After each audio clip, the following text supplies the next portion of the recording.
दोस्तों, इमेजिन कीजिए एक सिक्योरिटी गार्ड को जो पिछले 2.5 बिलियन ईयर्स से आपके घर के बाहर खड़ा है।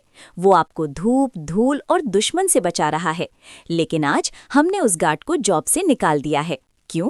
क्योंकि एक नए रूल के हिसाब से वो ऑफिशियल गार्ड दिखने में थोड़ा छोटा लग रहा है। Sounds absurd, right? लेकिन यही हो रहा है इंडिया के सबसे पुराने माउंटेन रेंज के साथ, दी अरावलीज। आज की वीडियो में हम बात करेंगे द 100 मीटर बिट्रियल के बारे में। कैसे एक लीगल लूपहोल यूज करके हमारे माउंटेन्स को गायब किया जा रहा है। ये सिर्फ एनवायरनमेंट की बात नहीं है, ये बात है दिल्ली, गुड़गांव और राजस्थान के सर्वाइवल की। अगर अरावली गई तो हमारा पानी, हमारी हवा और हमारा फ्यूचर सब खत्म। सो stick with me till the end, क्योंकि ये कहानी सिर्फ पहाड़ों की नहीं, ये कहानी एक बड़े स्कैम की है।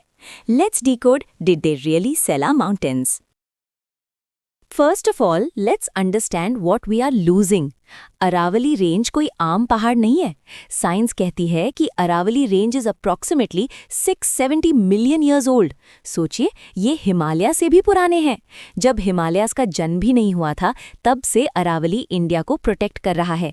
ये एक 692 किलोमीटर लंबा नेचुरल शील्ड है जो गुजरात से शुरू होकर राजस्थान, हरियाणा और फाइनली दिल्ली तक जाता है।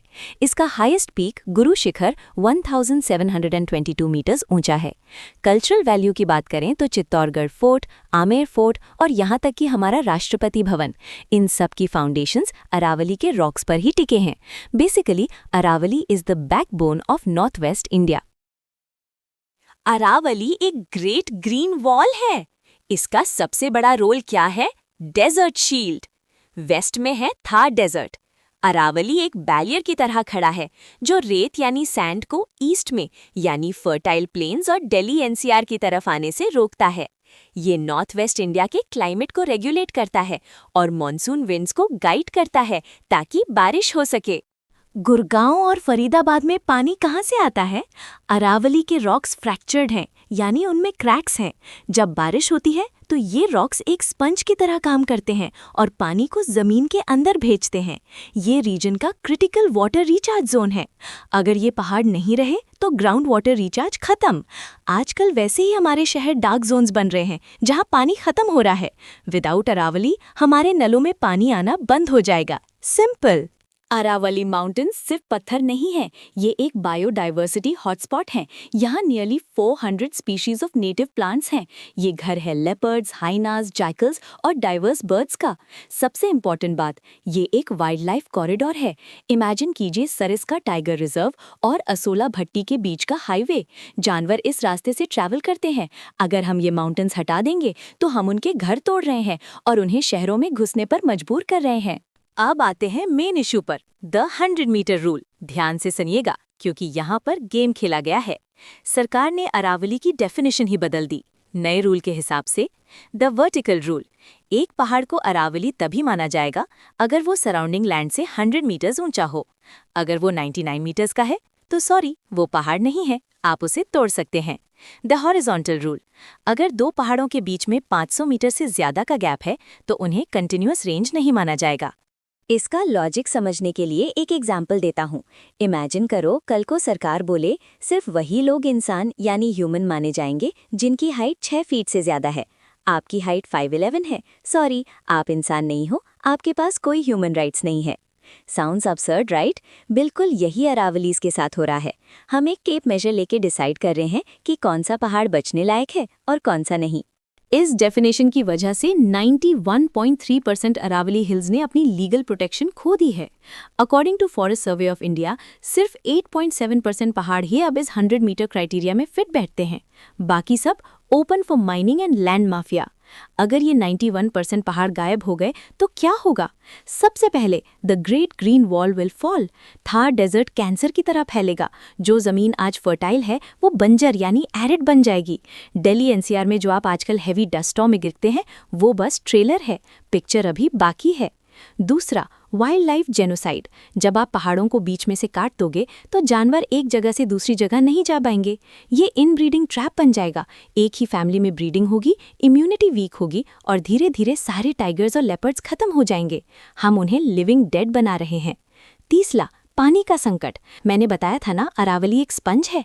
जब आप पहाड़ काट के वहाँ कंक्रीट की बिल्डिंग या गड्ढे बना दोगे तो वो स्पंज एक फनल बन जाएगा। Result double whammy. जब बारिश होगी तो पानी जमीन में नहीं जाएगा, सड़कों पर बहेगा, यानी फ्लड्स, और बारिश के बाद जमीन में पानी नहीं होगा, यानी ड्राउट। सोच लीजिए, फ्लड्स और ड्राउट एक साथ। और चौथा, दिल्ली का दम घुटेगा। अरावलीज हवा को फिल्टर करते हैं। अगर ये फिल्टर हट गया तो लोकल टेम्परेचर 3 से 5 डिग्री बढ़ जाएगा। इसे हीट आइलैंड इफेक्ट कहते हैं। गर्मी बर्दाश्त के बाहर हो जाएगी। अब आप सोच रहे होंगे, यार सरकार हाइट नापती कैसे है? यहाँ खेला गया है सबसे बड़ा टेक्निकल गेम। दुनिया भर में हाइट नापने का स्टैंडर्ड है मीन सी लेवल, यानी समुद्र तल से ऊंचाई। ये फिक्स्ड होता है। लेकिन नया रूल कहता है हाइट नापो फ्रॉम सराउंडिंग लैंड। इसका फायदा देखो। मान लीजिए एक पहाड़ 103 मीटर का है, वो प्रोटेक्टेड है। माइनिंग माफिया क्या करेगा? वो पहाड़ के नीचे कंस्ट्रक्शन वेस्ट और मलबा यानी डेब्री डालना शुरू करेगा। जमीन का लेवल 5 मीटर बढ़ा दिया। अब पहाड़ की हाइट नई जमीन से कितनी हुई? 103 - 5 बराबर 98 मीटर्स। बूम, पहाड़ की प्रोटेक्शन खत्म।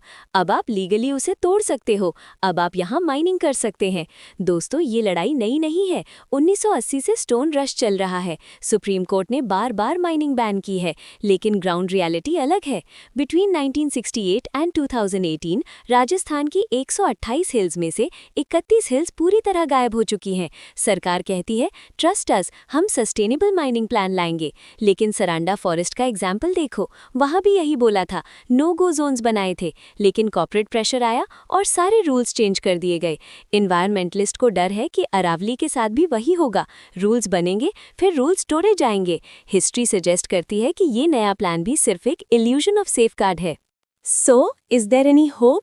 यस, क्योंकि अब आम जनता जाग रही है। सेव अरावली एक मूवमेंट बन चुका है। गुड़गांव और दिल्ली के सिटीजन्स, स्कूल के बच्चे ह्यूमन चेन्स बना रहे हैं, कोर्ट में PILs डाल रहे हैं। अरावली बचाओ जैसे ग्रुप्स दिन रात लड़ रहे हैं, क्योंकि उन्हें समझ आ गया है कि ये एनवायरनमेंट का इशू नहीं है, ये पब्लिक हेल्थ इमरजेंसी है। एक पुरानी कहावत है, हमने ये धरती अपने पूर्वजों एंसेस्टर्स से विरासत में नहीं ली, हमने इसे अपने बच्चों से उधार लिया है। एक बिल्डिंग टूटेगी तो दोबारा बन जाएगी, लेकिन 2.5 बिलियन साल पुराना पहाड़ अगर एक बार गया तो वो वापस नहीं आएगा। अपनी आवाज़ उठाइए, क्योंकि अगर अरावली नहीं बचा तो शायद हमारा फ्यूचर भी नहीं बचेगा। अगर आपको लगता है कि ये मुद्दा इम्पोर्टेंट है तो इस वीडियो को शेयर कीजिए। हर शेयर काउंट होता है अवेयरनेस के लिए। Thank you for watching. Will meet in next video. Jai Hind. Please remember to like this video, share it with your friends, and make sure you subscribe to the channel right here.